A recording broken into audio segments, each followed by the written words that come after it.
Olá a todos.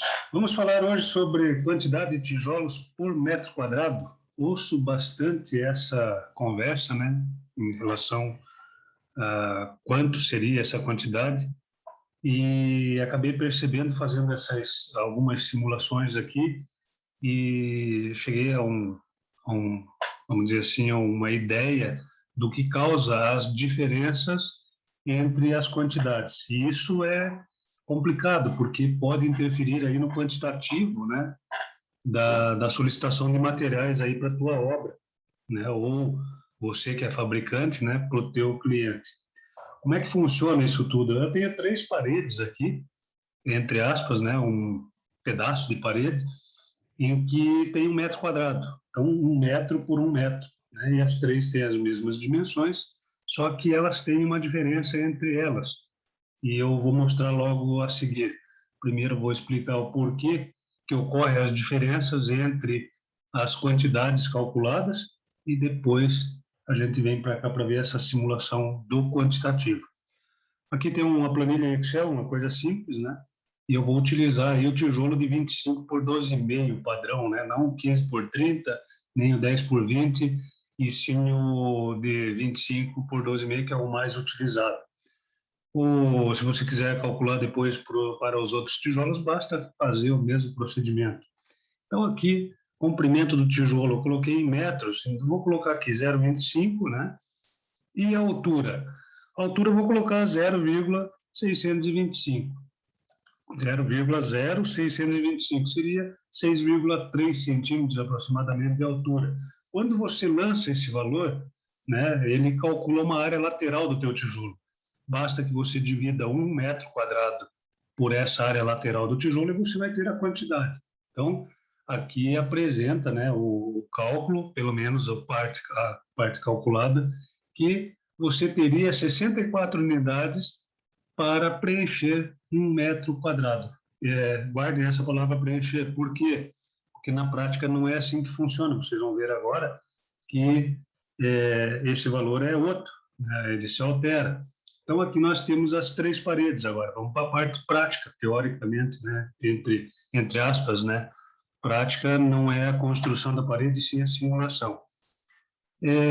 Aqui eu tenho três configurações de parede. Aparentemente, de frente, são iguais, são idênticas. Mas quando você olha de cima essas paredes, elas têm uma configuração diferenciada. Percebam, essa daqui ela é formada por tijolos inteiros e meio tijolos, tá? Essa daqui, ela é formada por tijolos inteiros, somente tijolos inteiros. E essa daqui, ela é formada pelo lado esquerdo por tijolos inteiros e pelo lado direito lá por meio tijolos. Vamos ver como que é essa visão isométrica aqui, né? Então, é dessa forma aqui, ó. Vou dar um giro aqui agora para vocês poderem visualizar.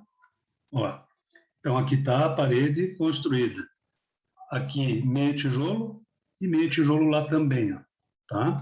Aqui, parede com tijolos inteiros.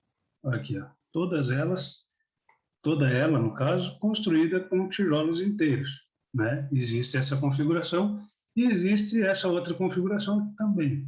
Poderia ser meio tijolo com tijolos inteiros, ou vice-versa, poderia ser esse daqui para lá e o outro de meio tijolo para cá, né? Então, temos essas configurações aí, ó.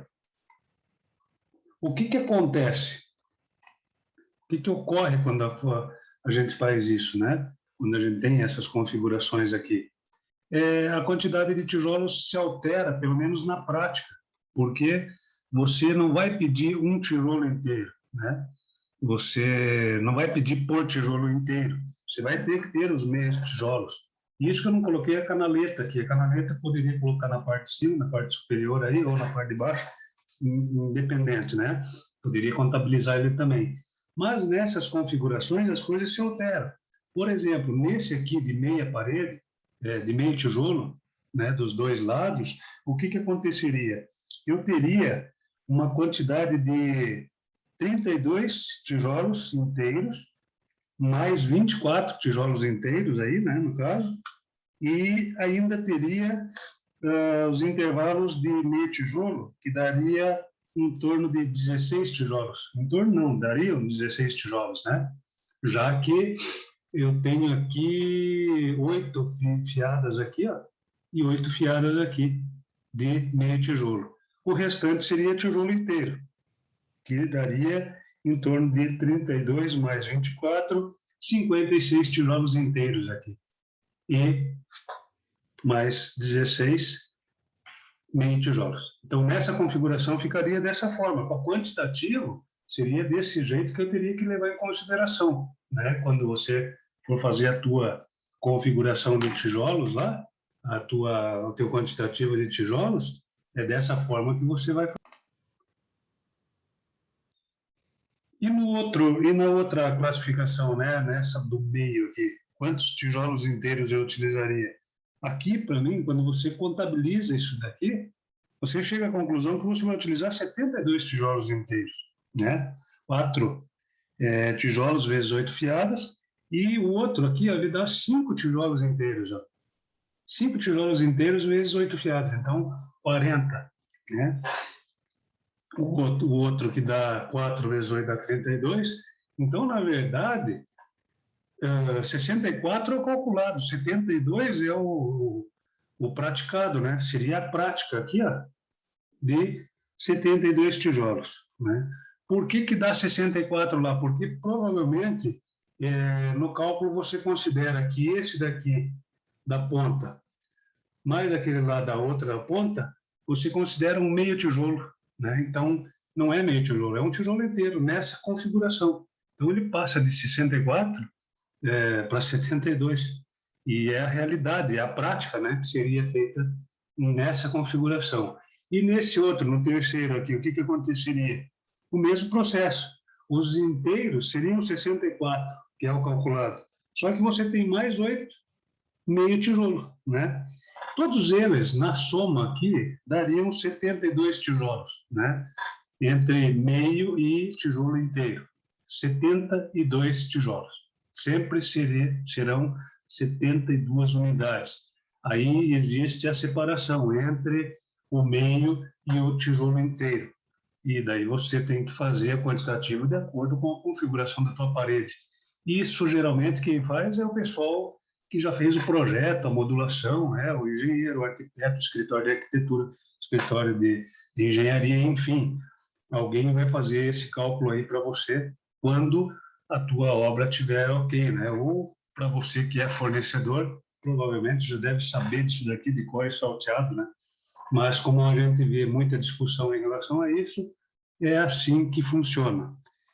Voltando aqui, por que dá alteração de quantidade de tijolo, né? Eu expliquei sobre o tijolo de 6,25, mas e se eu utilizar o 6,5, 0,065, né? Olha lá o que acontece. Ele passa para 61 tijolos e meio. E tem gente vendendo o tijolo com 7 centímetros de altura. Dá para quanto? 57,14, valor quebrado. Então, o que ocorre? Cada vez que você vai fabricar teu tijolo, o problema está na altura. Isso aqui é complicado de você acertar. Se você conseguir manter uma variação mínima de altura, com certeza a quantidade de tijolo será, dependendo, né, a configuração que você está utilizando, ela será aproximadamente o padrão. Não significa que vai ser redondo. Por quê? Por causa desses problemas de arredondamento aqui, né? Se for 6,25, muito difícil de acertar o 6,25, seria 6,3 centímetros de altura, e ele fica em torno de 64 unidades. Então, essa é a explicação, né, de toda essa variação de quantidade de tijolos por metro quadrado. Pode ser que tenham mais problemas ainda que eu não tenha visualizado aqui, né? A gente pode, apesar de toda a simulação ainda, ter algumas surpresas ou algumas novidades em relação a isso, mas geralmente está ligado às dimensões laterais do teu tijolo. O comprimento é fixo, né? Geralmente é 25 centímetros, no meio tijolo dá 12,5, e a altura que é o problema, né? Quando você vai prensar esse tijolo, se ele tiver com uma variação muito grande de altura, e por isso é ideal que você faça o controle da altura do teu tijolo, para não ter esses problemas aqui. Isso daqui interfere muito aí na qualidade da construção, inclusive gerando problemas de tensões, que eu não vou entrar agora no mérito, de esforço. Se você tem uma altura muito diferente, quando você expõe teu tijolo a essas alturas diferentes, se você não tem um bom assentamento desse tijolo com uma argamassa boa para fazer esse assentamento, você vai gerar tensões de tração nesse tijolo, e o tijolo não foi feito para resistir resistência, esforços de tração, e ele vai acabar rompendo, tendo fissuras, enfim, não vou entrar nesse mérito agora. A ideia hoje era fazer aí um vídeo sobre quantidade de tijolos por metro quadrado e mostrar que essas configurações de, vamos dizer assim, modulação do tijolo e a altura, né, diferenças de altura, interferem aí no teu quantitativo. Tranquilo? Pessoal, o vídeo de hoje seria isso, né? E eu vou ficando por aqui hoje e qualquer dúvida, mandem aí na descrição do vídeo, tá ok? Muito obrigado a todos e até a próxima.